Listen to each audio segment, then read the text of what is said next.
Hi, welcome back to another episode of 5 Minutes with Jesus and Jesse. As I mentioned in my previous video, I brought up this book.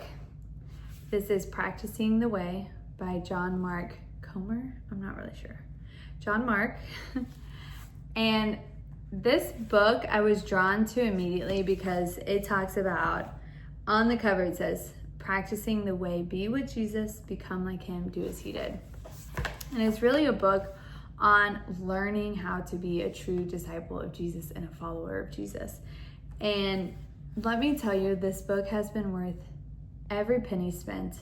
I am literally only halfway through it. Like you can see where my bookmark is right here, halfway. And this has every chapter has blown my mind in some way or another. So I am on here just shamelessly telling you that you should read this book because it is awesome. But John starts off just right off the bat, first page, he has a quote that says, "May you be covered in the dust of your rabbi." And immediately he starts off and says, who are you following? Everybody is following somebody, or at least something. And so it's not a question of, am I a disciple? It's a question of, what am I a disciple of? And I was like, immediately, may you be covered in the dust of your rabbi. So if who you're following or what you're being a disciple of is not of God, then that just hits you like a ton of bricks. May you be covered in the dust of your rabbi. If your rabbi is Sunday Night Football or Taylor Swift or gardening or reading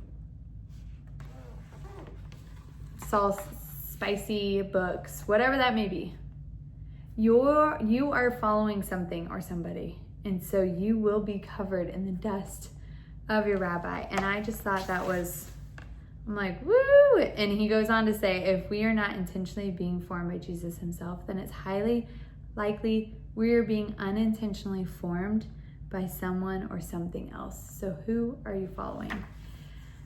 And he goes on to talk about, in the first chapter, about how being a disciple is a noun. If it's someone you are or are not, then no one can disciple you but the rabbi, Jesus himself. May you be covered in the dust of your rabbi. And he says, are you a Christian or are you an apprentice? And he talks about the word Christian and the word apprentice in the Bible. And Christian actually only shows up in the Bible 3 times. Apprentice 269 times. And so what he's saying is that there is a quote that a Christian is defined as someone who believes that Jesus Christ was divine and part of a Trinity, and that Christ died for the sins of the world, and that faith in this doctrine is necessary for one to gain salvation. But he goes on to say a disciple is someone who follows Jesus, who practices his way, who does the things that he did, who acts like him, who tries to be like him. And what was really eye-opening to me is the fact that if you remember your own salvation story, I'm sure it goes something along the lines of, I was in church or at church camp or at a friend's, whatever. And I prayed the sinner's prayer, which you probably know. And then all of a sudden, I'm a Christian. I believe that Christ died on the cross for my sins. I believe that he rose again. And now I'm a Christian.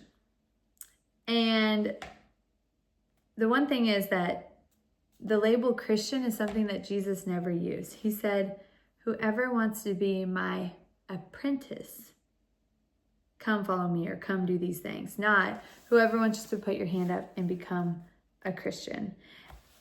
And so he's really pointing out that so many of us claim to be a Christian, but we aren't really a follower of Jesus, and we're not really doing what he did, and we're not really practicing the way that he lived and trying to become more and more like him. We are just simply claiming, yes, we believe those things. And it's interesting too, because he talks about Catholics and he talks about the difference between Catholics and then they will call people practicing Catholics. Like they are like legit Catholics, not just Catholic by name, but they actually practice Catholicism.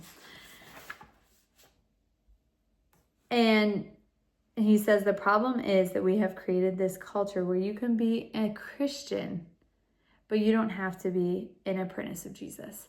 And guys, this is the first chapter of this book. And if this is already like, wow. And it explains so much, because I get a rub sometimes whenever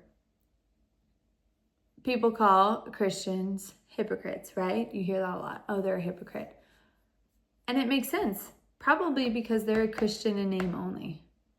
They're not actually a follower of Jesus. And there's a huge distinction between people who are like, oh yeah, I'm a Christian, but I still got drunk. I still cussed out my husband. I still committed X, Y, and Z sins today. I cut somebody off in traffic, and I stole extra mints from the candy bowl, whatever. And then there's people who are actually followers of Jesus, who claim Christianity, who have this different aura about them, who are kind, who are patient, who have all these fruits of the Spirit just oozing out of them. And then people look at the so-called Christian and say, if that's Christianity, I don't want any part of it. And I think that that's hard for some people to accept. And he ends this chapter, this part in the book, by saying, Jesus is not looking for converts to Christianity. He's looking for apprentices in the kingdom of God. And this has not disappointed. Any part of it that I've read, if you're going to pick up a book about anything religious right now, grab this. And let me know if you liked it, because it, like I said, I'm not even halfway through yet, and I'm like, my mind is blown. Let me just call you right now to be a follower. Practice the way and not just be a Christian in name only.